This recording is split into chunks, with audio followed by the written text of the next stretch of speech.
కనకదుర్గ యువత నుంచి రావడం జరిగింది.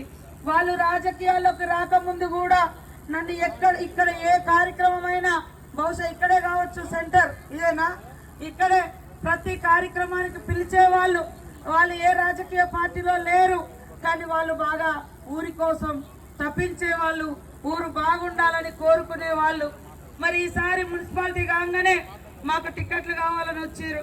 మేము కూడా సీనియర్ నాయకులు ఉన్నారు, మరి రకరకాల వాళ్ళు ఉంటారని ఆలోచించి అడిగేసినాం. కానీ మేము ఇచ్చేటప్పుడు వీళ్ళు ఏ కులం ఏ మతం అని చూడలే.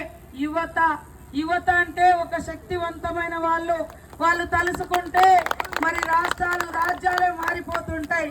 కాబట్టి ఈ గ్రామాన్ని మార్చుకోవాలి, అభివృద్ధి చేసుకోవాలనే సంకల్పంతో వస్తున్నారు. కాబట్టి మరి ఇక్కడ 2 యువజన సోదరులకు టికెట్లు ఇవ్వడం జరిగింది.